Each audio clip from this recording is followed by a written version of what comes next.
No one in One Piece is actually free. Not Emu, the king of the world, not Blackbeard on his lawless island, not even Luffy, the literal warrior of liberation. The One Piece world exists in an age of slavery where there is no true freedom, where domination is happiness. But that's why it's up to Luffy to finally break the cycle, not just freeing the world from Emu, but from fate itself. The history of One Piece is a history of slavery, stretching far into the past. 900 years ago, the period before the Void Century was simply known as the Great Era of Slaves. Races like the Tontada and the Fishmen were forced into isolation or into servitude to the humans. And even as far back as the First World, described in the Harley text, the enslaved prayed for liberation. And from the end of the Void Century until today in the story, the world government has only solidified slavery's grip on the One Piece planet overall. The 170 plus member nations of the world government must pay extravagant taxes in the form of the heavenly tribute to the capital city of the world, Maurizua. However, the Marines act with complete authority even in countries that are still unaffiliated, exercising the complete government's control over pretty much the entire world. Now, on the surface at least, the Marines of course set out with the goal of protecting member nations and the innocent civilians of the world from piracy, but as is more often the case, they're simply policing these nations, collecting the heavenly tributes, and enacting very harsh consequences on those unable to pay. In exchange, these nations then earn a seat at the Reverie, a small voice amongst the many rulers of the world who in reality are completely unable to enact any real consequential change in the government without the permission of those who actually really stand at the top in the shadows. Even pirates, those directly opposed to the law of the world government, are still kind of subject to its rule. As an example, up until its dissolution, the warlord system saw some of the most infamous pirates cutting a deal with the government. Now, on the one hand, it kind of gave these pirates the illusion of freedom, the ability to continue their piracy. However, on the other hand, they were only being made subservient to the government, allowing the Marines to utilize the military power whenever they wished and serving to deter other, smaller pirates in that manner as well. And through all types of different systems, the people of the One Piece world are just fully under control. Through the military might of the Marines, through the political power of the world nobles, through economic pressures brought about by underworld brokers, and just the way that the global economy is run by Maurizua, and a media landscape controlled by big news Morgans alone. Even individual regions in some countries serve as a means of control rather than a symbol of hope. We see this, for example, on Skypiea when Enel proclaimed himself as the god and used the power of religion to take control of an entire nation. And to some lesser effects, other countries such as Wano also saw political leaders take control of nations' religious customs in order to control the populace, but, also with a nice amount of violence and just raw power. Now, this has been a really roundabout way of saying that the age of slavery in One Piece has never really ended. While in the First World, the slaves had the sun god Nika to pray to for liberation, really few exist who remember this god's name and purpose. Nika is a name whispered in prisons on rare occasions, his legend is passed down through the last few surviving members of the Buccaneer race, and his worship is only continued in countries like Elbaf, very rare countries that have somehow managed to avoid the world government's control over centuries, once again simply by also having significant military prowess themselves. But even the rulers of some individual countries are ultimately oppressed, because while they believe that they're able to grant their people a voice at the Reverie, while they believe in the mission of a unifying world government, the original union of 20 equal standing kings in which no one sits on the empty throne, in reality, there is of course one man who rules over the entire globe in secret, Saint Norona Emu, who ironically is also not free. Imu is literally restricted to living within Pangaea Castle, and on the rare occasion that they actually do get to step outside, their body starts to completely break down, coughing up blood. But even on a more metaphorical level, he's also bound by pacts to other people, by what he sees as a responsibility and duty to the world, even as his opposition continues to fight him for centuries. But nevertheless, Imu will continue to fight for his philosophy, his true purpose that he sees himself achieving at some point, however misguided it may be, because he believes that domination can turn into happiness. And I gotta say, when I heard Imu drop that line specifically, that the only true happiness can come from domination by someone else, my literary analysis brain started going absolutely crazy. And we haven't, busted that part of my brain out in a while, but it's time to dust it off because, haven't I heard this exact phrasing somewhere before? Well, yes. Yes, I have. And maybe you have too, because guys, it turns out Imu is what George Orwell actually warned us about. One Piece has been 1984 all along. Now, I know that I'm usually, the mythology guy and the theory guy, but I promise I sometimes also read some other books in some specific ways. It's kind of a meme that everybody thinks that everything is 1984 and everyone thinks that 1984 agrees with them. I mean, Jacob Geller even made a video essay about that very exact topic. People on the right think that 1984 is happening. People on the left think that 1984 is happening. And the question is, have any of these people actually read 1984? And if they have, did they actually understand it? I think the answer to the first question, usually no. Now, don't worry, I'm gonna leave the Orwell scholarship to the experts here, but there is one aspect of the book 1984 that I think really helps us understand Imu's whole philosophy, or Oda's whole philosophy. So I say, let's take a quick trip back to high school English class. This book has really nothing to do with mass surveillance or thought crime. It has to do with the slogans of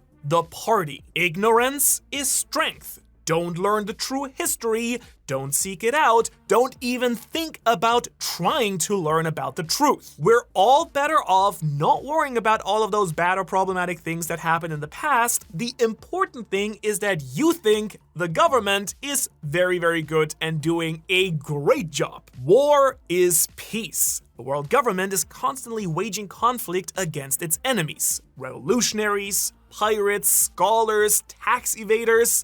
Why? Well, in the name of absolute justice. Certainly, enacting violence is the only way to actually bring about peace. Right? Now, as you can probably tell, these slogans alone could be, their own huge video essay comparing 1984 as a story to One Piece, because turns out that 1984 gives a very solid blueprint for totalitarian regimes, and, the world government is kind of as totalitarian as they come. But it's really the third and final slogan that's the most applicable for our purposes in this video today: freedom is slavery. I would personally argue that this is basically a rephrase of Imu's domination is happiness. Now, obviously the wording here is a little bit different, but if I explain what it means, I think you'll kind of get the idea here. When the party in the book 1984, which is kind of the world government, says freedom is slavery, what they mean is that freedom is just another word for chaos. For them, individual independence means that anyone can just do whatever they want, and in that type of world,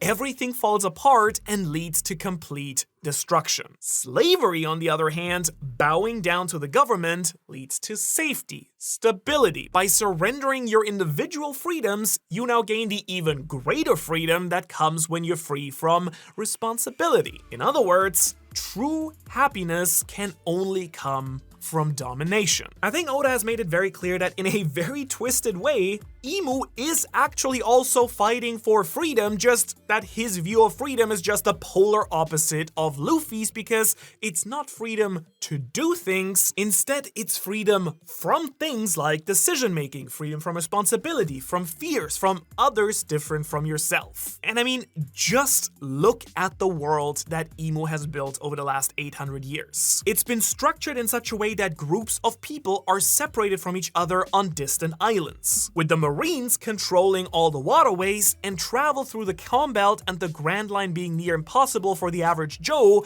Travel and just exchange with the rest of the world is beyond restricted. The majority of the people in the One Piece world have lived and died on their home islands, never knowing about really anything like hockey or devil fruits. They think that these are just myths, let alone the true nature or history of the world. Even the godly celestial dragons, the world nobles up in Marijua who live in luxury, even they can hardly be called free. Even they still have to live in under the laws of the God's Knights and have to obey the Gorosei and Imu themselves. And the broad message is kind of everyone in the world is protected and kept safe by the presence of the Marines. At least it kind of seems that way at first. Pirates are, after all, the truly dangerous group here, right? And you yourself are safe as long as you comply with the orders of the Marines.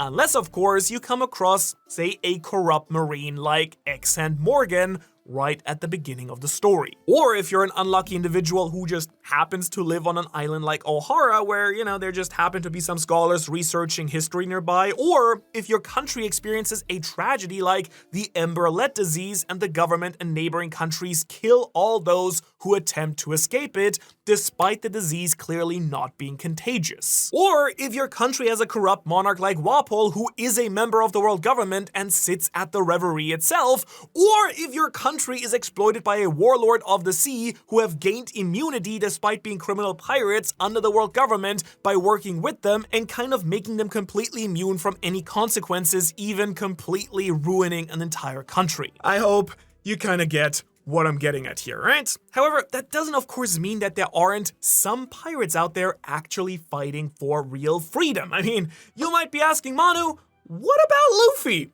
I'm gonna get to him in just a minute, but first I want to talk about the other Luffy, Blackbeard. Hachinosu, Pirate Island, once ruled over by Rox D. Zebek or Davy D. Zebek, and now conquered by his son, Marshall D. Teach, aka Blackbeard. A man who's climbed pretty much the similar path as Luffy up to the title of Yonko, a man who's always been framed as Luffy's complete opposite from his very introduction, despite how many qualities they actually share, chief amongst them, a strong belief in absolute freedom. In many ways, of course, Luffy and Blackbeard are kind of two sides of the same coin, but since Blackbeard has now created an empire, a pirate country on Hachinosu, we can actually get a clear vision into what exactly Teach's vision of freedom actually is, and how it is very directly countering that of Imu's. Because if Imu believes that domination brings happiness in the form of safety, security, and stability,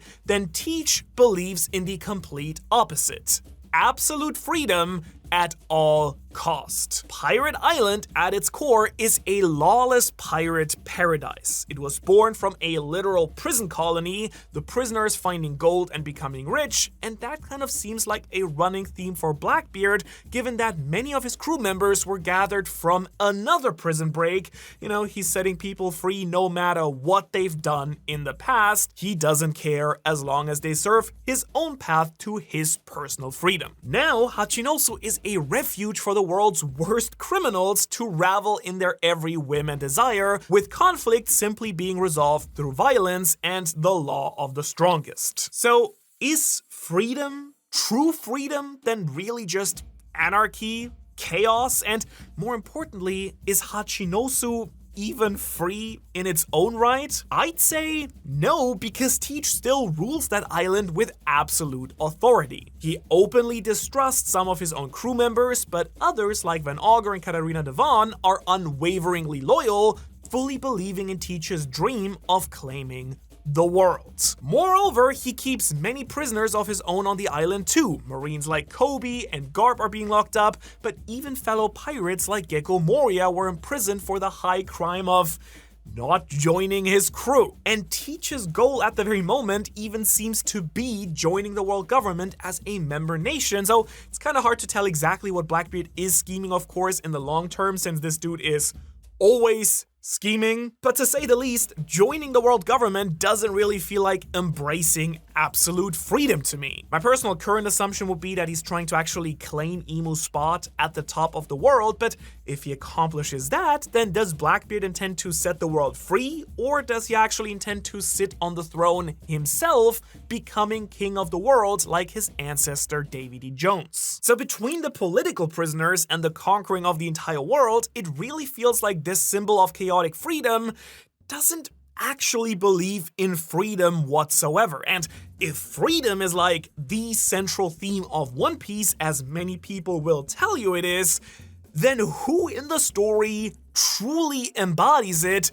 Who actually is the most free man on the sea? Because spoiler, it's not Luffy. Yeah, I'm here to tell you that even the literal warrior of liberation isn't actually free. Remember what I said at the beginning of this video? No one in One Piece is actually free. Huh? What are you talking about, Manu? Of course Luffy is free. He is the freedom guy who does whatever he wants and frees people wherever he goes. He wants to become king of the pirates because that will make him the freest man on the sea. But is Luffy really free then? Or is he actually a prisoner of his own destiny? I mean, if Luffy is gonna be the next Roger, the next Joy Boy, even the next Nika, is he even really Luffy? Okay, you will see what I mean in just a second here. Throughout the entire series, we see many characters comparing Luffy to Roger. He has the same mannerisms, says the same things, kind of carries the same attitude and expressions, and even the same dream as the first Pirate King, almost as if he's seen as a reincarnation. The sun god Nika fruit then seems to alter Luffy's personality itself when he's in Gear 5. This is most apparent in his awakening form, and he just begins laughing uncontrollably, and figures like Zunisha and Emeth literally start recognizing him not as Luffy but as Joy Boy. After all, it's very possible that his personality has always to a certain degree been affected by his devil fruit. After all, we do know that zone fruits tend to have a will of their own that can in certain circumstances overtake the user's own consciousness. So has Luffy just always been influenced by the will of Nika to some degree throughout the story? And so of course right now it really seems that Luffy is fated to clash with Imu, the conflict between the sun and the earth god, or the whatever Imu is, right? Born once again in a different age. He's kind of destined to find the One Piece and become king of the pirates, with many people guiding him towards that goal, making sure he actually makes it. Shanks, Rayleigh, Scopper, etc. And if his actions are already kind of foretold and people know exactly what they want Luffy to do, which is become king of the pirates, then does Luffy really have any free will at all, if we're being honest here? Now, just to give you a quick break here, right now you can use your own free will, just so you're not scared that you don't have any. You can use your free will to join the Ohara Patreon, because people like this week's featured Patreon, Normal D Snail, make these videos possible to begin with, and get access to a bunch of bonus content while they're at it too. Link in the description. Back now though to some philosophical dread about One Piece, because even the most free pirates like Luffy are hardly free at all when we really look at it. Let's take Shanks. He is another emperor, one of the most powerful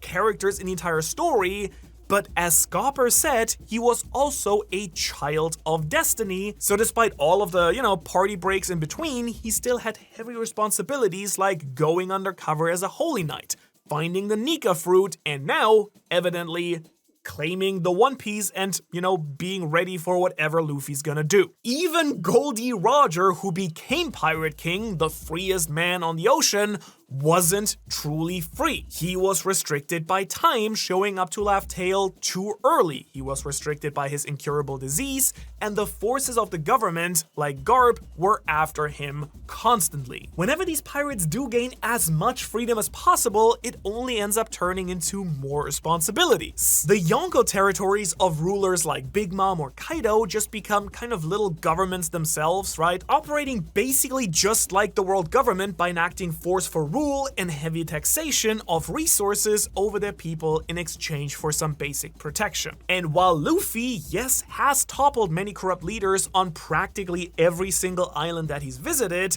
they've mostly just been replaced with monarchies that are still member nations of the world government. Look at Alabasta, right? Look at Fishman Island. It's honestly one of the strangest things about the politics of One Piece, not that One Piece is political, but, despite the clear theme of freedom, the series sure seems to be very heavily in favor of monarchy as long as the king is a nice enough guy. And sure, like Cobra and Vivi and, Rebecca, they're all kind and just leaders of their people, but so was Walpole's father, supposedly, right? Like, what happens when a descendant isn't fit to rule anymore and the nation descends into tyranny? Perhaps then the only ones truly committed to the principle of freedom in One Piece are Dragon and the members of the Revolutionary Army.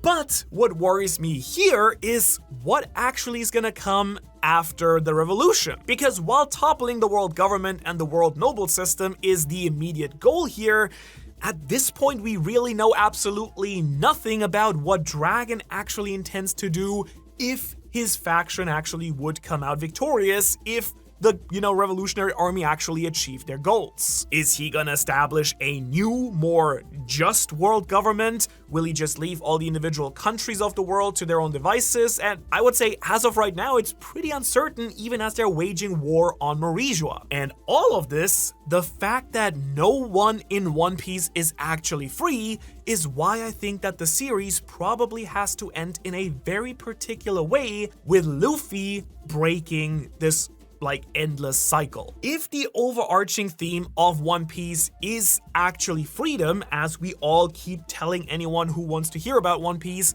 then how will the story's conclusion actually be able to embody that very principle? Right now, Luffy is clearly locked inside like an ever-repeating cycle. The world itself seems cursed to, progress from world to world, with all of them under the thumb of an oppressive ruler. Then someone comes, liberates the world gets corrupted again, and it ends in tyranny again, and it goes on and on. The Earth God or Emu or some figure like that always represents that ruler, but at this point, we really don't even know enough yet about the Void Century to be certain. As far as we know, the Great Kingdom might have also been this oppressive force before it was then defeated by a just alliance that became the world government, that then got corrupted again and kind of started the whole circle anew. For all we know, Davy Jones may have been an even worse king of the world than Emu is, and yet every time one of these worlds is destroyed and supposedly liberated by Nika, it just returns to the status quo. A new ruler takes over, continuing the never-ending age of slavery, and so Luffy can't truly come out victorious, achieving his dream of being the freest man, if he only inherits Joy Boy's and Nika's will here and just does the same thing. It'll just return to the same status quo a couple hundred years later, even if Luffy does free the world here. The One Piece world and its people are all locked into this era of slaves, and it's really up to Luffy in the end to defy fate here to set both himself and everyone else free. But the possibilities for what that actually looks like are actually endless. Maybe it means something drastic as giving up the Nika powers, destroying Devil Fruit powers at their source, the Eve Tree, so that Emo or anyone else can never once again subjugate people with these crazy devilish powers. Maybe it means leaving this world behind entirely and heading into space, the final frontier, starting a better world. Maybe it means reactivating the Forbidden Sun, allowing people endless resources so they aren't able to be exploited for the heavenly tribute anymore. Does this in any way connect to his secret dream that he shares with Roger? Is it something as simple as setting everyone in the world free at the same time? And